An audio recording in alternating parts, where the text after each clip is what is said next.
ላይ ታውቋል ማለት ነው እንግዲህ እንደሚታወቀው ዳጣን እዛ ቤት እንግዲህ ሌባ ለማስባልና እሷ ላይ እንግዲህ ለማስፈረጅ ያንን ወርቅ ከእናቷ መኝታ ክፍል ውስጥ ሰርቃ እንደወሰደችና ያን እንደሚወሰደችው ዳጣ ነው ብላ ለማርታ ነግራት ነበር ያኔ ደግሞ ማርታ እንግዲህ ዳጣን እሷ እንደሰረቀች ነው እንግዲህ እዛ ቤት ሌላ ሰው ስለሌለ እስከዛሬም ድረስ ምንም የጠፋ ነገር ስለማይኖር አሁን ላይ ይሄ ነገር ጠፋ ሲባል ዳጣ አዲስ ገቢ ስለሆነች ወይም ደግሞ እዛ ቤት አሁን ስለመጣች እንግዲህ ዳጣ ላይ ነው ፎከስ ያደረገችው ነበር ማርታ ከዛም እንግዲህ ማርታ ዳጣን እንግዲህ አንገቷን አንቃ ነው እንድታመጣ ያደረገችው ማለት ነው ዳጣና ናታን አገር ሰላም ነው ብሎ እንግዲህ የቀደደችው መጽሐፍ እንደገና ገዝተው ሲመለሱ እናትዮ ማርታ አንገቷን ይዛ ዳጣን አስጨንቃታለች ማለት ነው እንግዲህ አባትዮም ለማረጋጋት ቢሞክርም ነገር ግን ማርታ ያው እልውስጥ ወይም ደግሞ ንዴቱ ስለነበረች በጣም በብዙ ሺህ ብር የሚገኝ ሀብል እንደሆነ ስለአወቀች በጣም እንግዲህ ዳጣ ላይ ተናዳባታለች ማለት ነው ያው ድሮም አትወዳትም አባትየውንም ስትጠይቀው ከምን እንደመጣች የማነች ብላ እንኳን ስትጠይቀው እሱም ስላልመለሰላት ቀስ ብሎ ለሷ እንደሚመልስላት ነው እንግዲህ የነገራት ያለው ለዛ ያ ነገር ሲጠፋ ዳጣን ነው ተጠያቂ ያደረገችው ማለት ነው አሁን ላይ ግን ውሃ እንግዲህ እውነቱን አውጥታለች ማለት ነው እንግዲህ ዳጣና ናታን ከውሃ ጋር ሆነው ኬክ ለመብላት እዛ ሲሄዱ እንግዲህ ውሃ ይሄንን ሀብል የእህቷ አቢጌል ጋር እንዳየችውና ያንን ነገር ደግሞ በልትወስድ ስትል ወይም ደግሞ ለማየት ስትል ውሃ በጥፊ እንደመታቻት ነው ለናታን የነገረችው ናታንም እንግዲህ ይሄንን ነገር ቀስ ብሎ ለደረጀ ይነግሯል ማለት ነው ምክንያቱም ይሄንን ነገር የወሰደችው አቢጌል እንደሆነችና አቢጌል ደግሞ ለዳጣ ያላት አመለካከትና መጥፎ ባህሪ ነው ለሷ ምታሳያት ማለት ነው ስለዚህ ውሃ እንደነገረችውና ውሃ ደግሞ ለመመስከር ስለማትበቃ ለአባትየው ቀስ ብሎ ለያወጣጣት ነግሮታል ማለት ነው እንግዲህ በሰዓት ጎርሶ ሰዓት ልብሶ እንዴት አቢጌልን ነገር ታደርጋለች የሚል ነገር አላመነም በቃ ይሄ ነገር እንዴት ልጅ እንደዚህ ይነሃል ሌባ ትሆናለች ብሎ አላመነም ነበር አልገመተውም ነገር ግን ሄዶ እንግዲህ አሁን ላይ አቢጌልን ከቦርሳ ውስጥ እንግዲህ ያለው ነገር እንድታሳየው ጠይቋታል ማለት ነው እንግዲህ የአቢጌል ውርደት አሁን ላይ ይጀምራል ማለት ነው ምክንያቱም ዳጣ ላይ መጥፎ ነገር ስታደርግ እንግዲህ አሁን ላይ ዞሮ ራሷ ላይ ወይም ደግሞ ራሷ እንደሰረቀች አሁን ላይ ይታወቅባታል ማለት ነው እስቲ እሱን ደግሞ በክፍል 5 አብረን የምናየው ይሆናል ማለት ነው ዳጣ ክፍል 5 ቶሎ እንዲለቀቅ ሁላችሁም ኮሜንት ላይ ክፍል 5 ቶሎ ይለቀቅልን በማለት ይሄንን ቪዲዮ ላይክ በማድረግ ጀምሩ እንግዲህ ዳጣ ያሳዘነቻችሁ እስቲ እናንተ እስቲ ሐሳባችሁን አስቀምጡልኝ ዳጣ ምንም ባላደረገችው ምንም ባላጠፋችሁ እንግዲህ ማርታ አንቃት እንግዲህ አንገቷን ልትገላን ነበር አሁን ላይ ዳጣ ለአባትየው ደረጃ ያለችው ነገር ምንድነው እንግዲህ እኔን እንግዲህ ያው ከኔ ውጪ ሌላ ነገር ሌላ ሰው ላይ እንደማታደርጉና እኔ እንደዚህ አይነት ነገር እንግዲህ እንደነበረባት አመልና ያንን ነገር ግን አሁን ላይ እንዳቆመች ነው ለአባትየው ደረጃ የነገረችው አባትየው ደረጃ ቀስ ብሎ ማርታን አረጋግቷት ዳጣ ከወሰደችው እንግዲህ ዳጣን እየጠየቃት ነበር ነገር ግን ዳጣ ይሄንን ነገር እንዳልወሰደችና እንደዚህ አይነት ነገር ተግባሯም ስራዋም እንዳቆመች ነው የነገረችው ማለት ነው ያው ድሮ ምንም ብር ስለማታገኝ ማንንም ስለማይሰጣት ጎዳናም ተዳዳሪ ስለነበረች አንዳንዴ እንደዚህ አይነት ኬዝ ላይ እንደነበረችና አሁን ግን ብር ስላላት ብር ስለምታገኝ ቤተሰብም ስላላት አሁን ላይ እንደዚህ አይነት ነገር እንዳቆመች እንግዲህ በምሬትና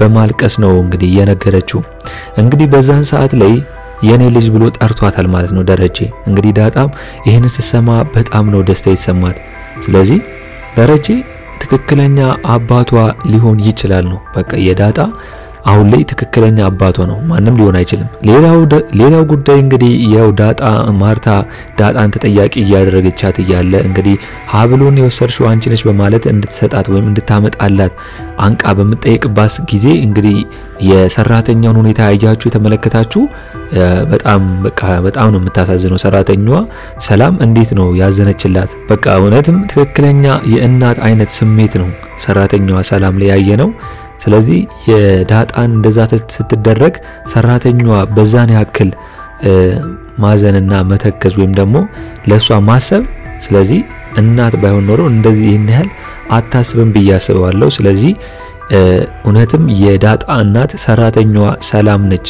ብዬ ነው ማስበው። እስቲ እናንተ በዚህ ጉዳይ ላይ ሐሳብ አስተያየታችሁን ኮሜንት ላይ አስቀምጡልኝ። እንግዲህ የዳጣ እዚህ ቤት መቆየት የማይመቻት ወይም ያናደዳት ማርታ እንግዲህ የዳጣን ትክክለኛ ማንነት ንገረኝ ብለዋለች። እዚህ ቤት እስከዛሬ ድረስ የምታስቀምጣትም ወደፊትም ለምታስቀምጣት እንግዲህ ምን ስለሆነች ነው ብላው እንግዲህ ማንነቷን ቤተሰቦቿ ማን እንደሆኑ ማርታ ለማጣራት ደረጀን ጠይቋለች። ደረጀም እንግዲህ ያው በድንጋጤ ውስጥ ሆኖ የኔ ልጅ ነው አይላትም። ያላት ምንድነው የጓደኛዬ ልጅ ናት ያደራ ልጅ ናትና ለዛ ነው እዚህ ማስቀምጣትና ትንሽ ጊዜ ስጪኝ ብሏታል ማለት ነው። እንግዲህ እሱም ሌላውም ደግሞ ወርቁንም ሀብሉንም እሱ በራሱ መንገድ እንደሚያመጣላት ምሎ እንግዲህ ማርታን ለትንሽም ቢሆን ጊዜ አረጋግቷታል ማለት ነው። እንግዲህ አቢጌል ስራዋን ሰርታለች። ዳጣ እንድትከሰስ ወይም ደግሞ ዳጣ ሌባ እንድትባል ነበር ያንን ነገር ያደረገችው። ነገር ግን በስተመጨረሻ ውሃ ይሄንን ነገር ስላየች ያን ነገር ያው ዳጣንም ስለምትወዳት ለናታን ይሄንን ነገር ቀስ ብሎ እንዲያጣራ ነግሯለች ማለት ነው። አቢጌል ያደረገችው ነገር እንግዲህ አልበቃ ብሏት እና ዳጣን እንግዲህ ለምንድነው የምትከታተኝ ቦታሽን ወቂ እያለቻት እየሰደበቻት እያንቋሸሸቻት ነው ያለችው። እንግዲህ ዳጣም ያው የአቢጌል ሁኔታ ናታንን እንደምታፈቅረው ስለባነነችባት እሷ ናታንን ለማስመጥ እንደምትረዳት ነበር የነገረቻት። እንግዲህ እንደ እህት ብታያት ኖሮ እንግዲህ ዳጣ አቢጌልን ከናታን ጋር ማድረግ ትችላለች። እንግዲህ ሁለቱን ማስማማት ትችላለች። ነገር ግን አሁን ላይ አቢጌል በቅናት አብዳ እንግዲህ ዳጣ ላይ ተነስታባታለች ማለት ነው። ጭራሽ በጥፊ ልመታት ነበር። እንግዲህ ዳጣ ግን ያው ለቤተሰቡ ክብር ብላ ነው እንጂ ለሷ እንደማታንስ ነግራታለች።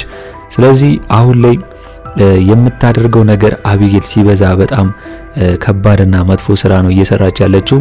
እናም አሁን ላይ የመጨረሻ ሰዓቷ አይደረሰ ይመስለኛል። ስለዚህ አቢጌል አሁን ላይ ትያዛለች። አሁን አባትየው ደረጀ ያንን ወርቅ እንድታወጣ ጠይቋታል። ያው ተርበትብታለች። ለምን የሚል ጥያቄ ብዙ ጊዜ አንስታለች። አሁን ግን ይሄንን ነገር ከደረሰባትና ደረጀ ይሄን ነገር ካወቀባት እንግዲህ አቢጌል ጉዷ ነው የሚወጣው ወይም ደግሞ ተዋርዳለች ወይም ትዋረዳለች ማለት ነው። እስቲ እሱን በክፍል 5 ላይ አብረን የምናየው ይሆናል ማለት ነው። ሌላው ጉዳይ እንግዲህ ናታን ከዳጣን እያወራት ነበር። እንግዲህ ናታን ያው ስለ ዳጣ ሁሉንም ነገር ማወቅ ይፈልጋል።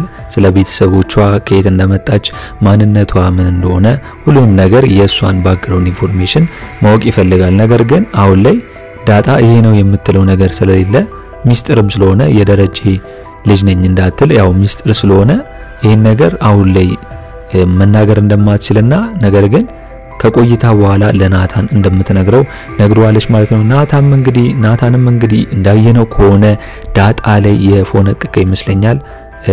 እንግዲህ ከአቢጌልና ዳጣ ብትሉ ያው አቢጌል ዳጣን ነው አሁን ላይ የወደዳት ያለው የዋህነቷንና ነፃነቷን ነው እንግዲህ አብዛኛውን ናታን እየተመቸው ከዳጣ ማለት ነው። ስለዚህ አሁን ላይ ናታን ዳጣን በቃ እየተመቸችው ነው ያለችው።